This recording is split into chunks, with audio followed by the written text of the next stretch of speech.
Hey everybody, so this is going to be part 5 out of 5 of the talk series about village murals, and sorry for the long hiatus between this one and the last one. I've been up to my eyeballs in paper writing and all sorts of other stuff, but I'm leaving for China in about a week, so very excited, and thank you everybody for donating money. If you did not come here through the fundraising page, I have a fundraiser for me to go collect more photographs of rural temple murals, so you can check on that.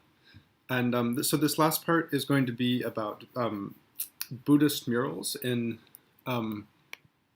these villages. And I actually think, so I originally designed this talk as a talk to a Buddhist studies forum. So I'm separating out Buddhist murals as a different category, which is in some ways a artificial distinction. But you'll see that there's something to it. So to begin with, is the basic question is there such a thing as Buddhist art in Chinese villages? I mean, Chinese villages have Buddhism, but is Buddhism separate from any other type of rural Chinese religion?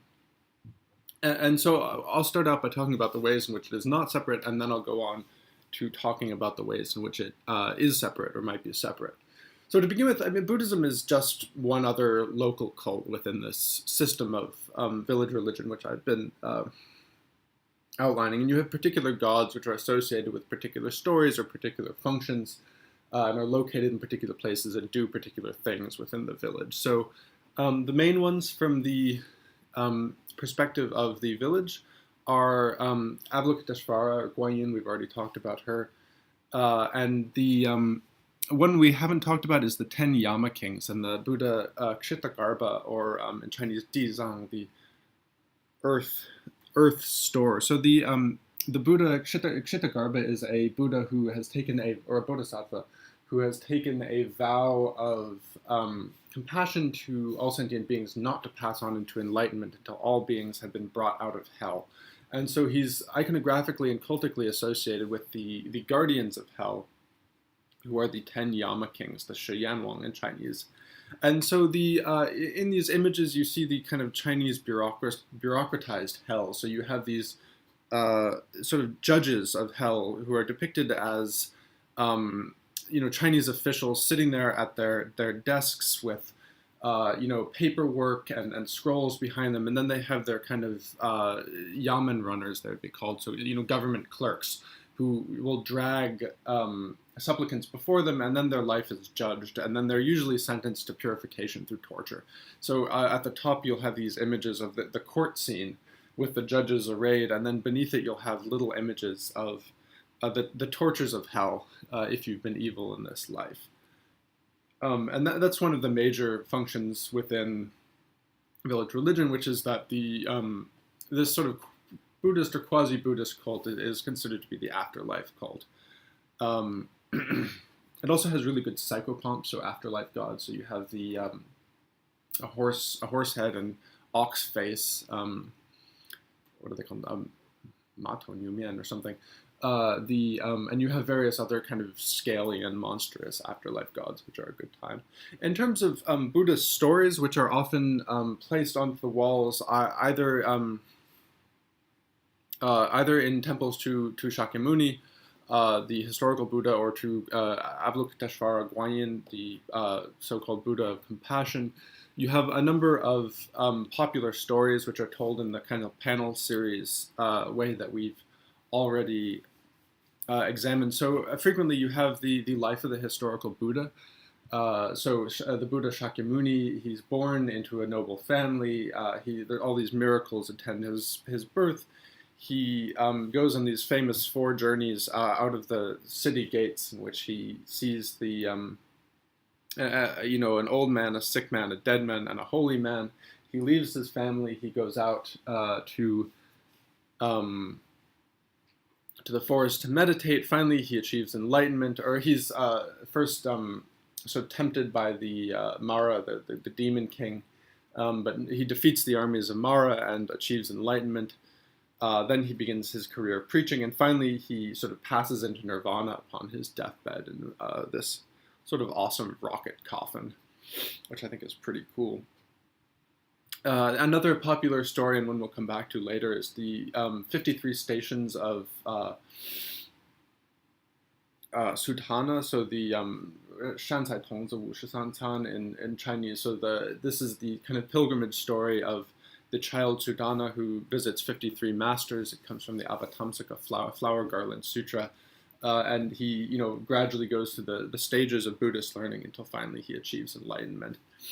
And we'll come back to this one in a little while because it's important. But these are, I mean, in this sense, Buddhism functions as one cult among many. I mean, it just simply provides a set of gods which function in the same village system which I've been describing. So in that sense, there's not a particularly Buddhist art which is taking place in these villages. On the other hand, in order to understand what Buddhism provides in these villages, you have to go quite a little bit farther back in history, and then B, you have to sort of think in terms of the larger sort of structure of cults within this area. So to begin with, Buddhism has the possibility, at least, of functioning as a genuinely universal religion in rural China. So monasteries are the main type of religious association. Well, not the main, there are others, but one of the main types of religious associations which can function between villages. So several villages, previously we've just been talking about cults, which exist only in one village, but monasteries function between several villages. So you have multiple villages which might share a monastery, attend ceremonies at that monastery, and have sort of pilgrimage days or temple fairs at that monastery. And so it functions as kind of a connecting system between several villages. And you actually have large pilgrimage sites. And, so within just the county where I was working at, prior to the Cultural Revolution, there were something like 150 monasteries of greater and larger size, some of which, interestingly, would sort of iterate across the plains in units of three. So you'd have a lower monastery, a middle monastery, and an upper monastery. And the lower monastery would be down in the fields. The upper monastery would be somewhat higher up towards the mountains, and the middle monastery, and then the upper monastery would be located way up in the mountains. And this actually arguably formed a sort of pilgrimage route where you would start at the lower one and work your way up across the plain until you'd reach this high meditation center. And monasteries are also, in many ways, the oldest continually existing things in rural China. So little temple, village temple, village shrines, they'll get destroyed, they'll be rebuilt. Most of them are not particularly old. But monasteries will exist in a particular place and persist there for a long time. And so you have monasteries with, well-recorded histories going back, 1,500 years in this area. And even in the period of the fortification in the 16th century, if they were destroyed, they would be rebuilt afterwards. And so monasteries are genuine holders of very old historical lineage traditions within this society. And actually many of the oldest stone inscriptions, in fact all of the oldest stone inscriptions, are found in monasteries. So you have significant stone inscriptions, significant from maybe the 10th or 11th century, actually a significant corpus of them written in Sanskrit, which is bizarre. People would create these little Tarani pillars with Sanskrit and then Chinese transliteration along the sides. And those go way back. And there was historically, and there is today, a very real tradition of functional active monasticism and even eremiticism. So you have large monasteries with large groups of monks practicing, meditative Buddhism. And you also have hermits, and you actually still do have hermits today who will go up into the mountains in these areas, live in caves, live in little mountain shrines, meditate, do rituals up there. They'll be visited by local villagers who bring them food and pray to them for, various purposes, usually curative or something. And these people are very much up there. And some of them, have re-inhabited these places even in the 21st century. So that's certainly a very real cultural aspect, that there is functioning philosophical and, ritual Buddhism in these areas, and has been for a long time. From the artistic point of view, So what did Buddhism give to these villages? So you have a very old Buddhist artistic tradition in these areas. It goes back into the 4th and 5th centuries. And it seems to me that the thing that Buddhism brought, which genuinely didn't exist before Buddhism, was in some ways the idea of infinity and the aesthetic of lists. So the most important Buddhist school in these regions is the flower garland school. So the Avataṃsaka in Sanskrit, or Huayanzong in Chinese. So the which is centered around a particular sutra called or particular text called the Avataṃsaka Sutra. So the and this is the sutra which contains the 53 sort of the climax of the sutra is the 53 stations of Sudana, which I referenced earlier and is painted all over these places. And so what happens in the 53 stations of Sudana is it's sort of a pilgrimage story. He learns from all these different masters, some of which are sort of antinomian. So there's female masters, there's low caste masters, there's all sorts of things. And finally he gets to the penultimate master is Mañjuśri, the Bodhisattva Mañjuśri. And Mañjuśri has this tower. So Sudana enters into this tower and climbs to the top, and he standing there in this tower room, he sees refracted this infinite view of universes. So each tile it becomes a view of a universe, and then in each universe he sees himself gazing into another set of towers, and those fractalize off into this incredible vision of sort of radiating universes with no end, and each of which he sees as this pure land with Buddhist teachings and all of the living beings and animals and mountains and rivers, and it fractalized, and within that himself standing in another tower gazing out, etc., etc. And this is the first great sort of vision of infinity in Chinese thought.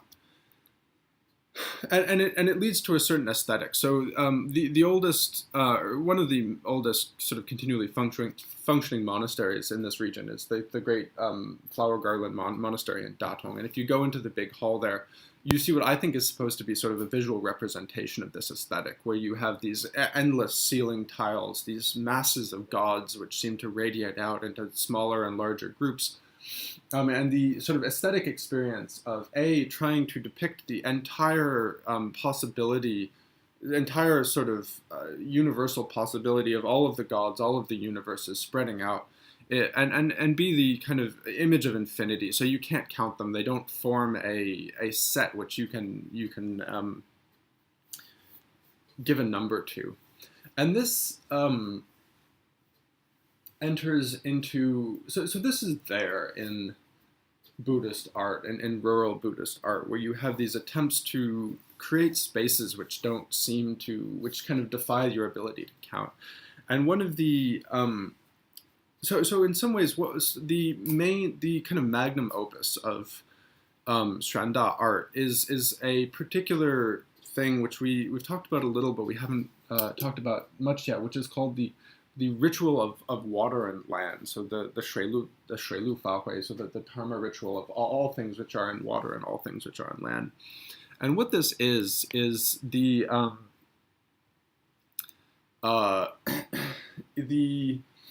so this is usually painted in large monastic halls. It has been painted for at least 800 years. So the earliest extant version is in Hunyuan, which is the next county over from Yu County, and it's from the Mongol period, so probably 13th or 14th century. And it's painted in these huge kind of cathedral halls, which are these immense buildings, quite different from these little shrine rooms which we've been talking about so far. And what you have on the walls is these, and these were painted continuously until the 19th century. You have the entirety of all of the possible gods marching across the walls, usually in a circular motion around the room, and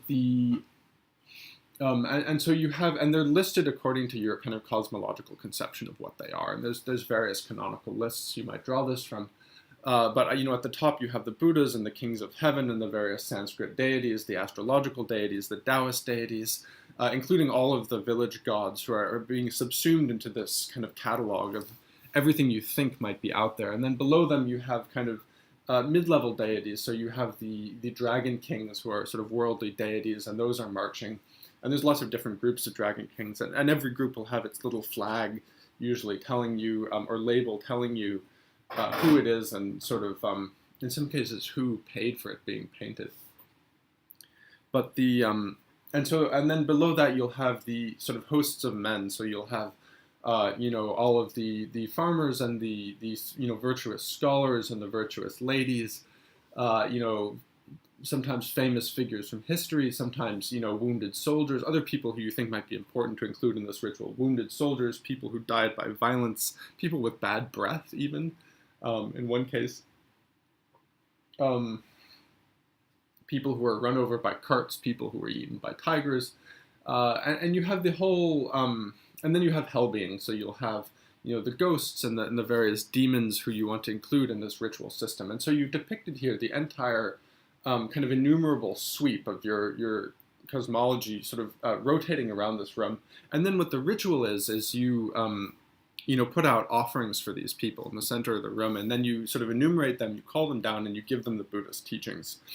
So that this ritual and this cult in some ways forms an indexing system for the whole sort of system of Stranda village religion, where you have this one ritual which can encompass all of the gods, and it names them and it brings them down, and it reads them the Buddhist scriptures, and then it sends them away again. And so in this sense, the ritual of Water and Land and its artistic depiction is the kind of summation of Yu County art and Stranda art and its religion, because here you have everything, and they're arrayed out in a list in this kind of innumerable multitude of potential beings. So in that sense, Buddhism, with its philosophical traditions and its ability to encompass huge multitudes of creatures, and sort of this infinity of potential gods. I mean, this is the masterpiece and the summation of Stranda art. And finally, to end this talk, I mean, Buddhism, if you're going to talk about the future of Stranda religion, and you're going to talk about, so what happens to these temples which are being destroyed, and this religious system which is, fallen quite out of actual practice, one of the main hopeful spots within this is Buddhism. So Buddhism is being revived across these areas in a way that, folk religion is not really. You have large Buddhist monasteries opening with, 30 or 40 monks in them. Many of the individual small temples in the area where I work have been adopted by major metropolitan temples, who use them as meditation monasteries, and they'll send people there for retreats, and they'll have ceremonies which are available both for local people and for people who come to visit. So, and this is one of the few really hopeful things which I've seen taking place in village religion, where you have these old structures being sort of adopted and put to new purposes, and not inappropriate new purposes by both local groups and exterior groups. And so in that sense, in terms of what's going to go on in Yu County art, or, Yu County religion and the production of more Yu County art, it may end up being Buddhism is what continues to function. Anyways, so this is the end of the lecture. Hopefully in the future I'll do more of these, but I'm flying to China on January 1st, and I'm going to start the documentary project, which you all have paid for. So again, thank you very much for that. And if you've made it this far, I doubt anybody has, but I hope you enjoyed it, and I hope you, if you didn't enjoy me talking, at least you got to see some pretty pictures. So thank you very much, and I will produce more of these. If you want to know more about this project, you can check out my blog, which is http://toosmall.ipower.com/blog, or you can go to my fundraising site, which is North Chinese Frescoes at GoFundMe.com. And yeah, So thank you very much, and I hope you enjoyed it, and Merry Christmas.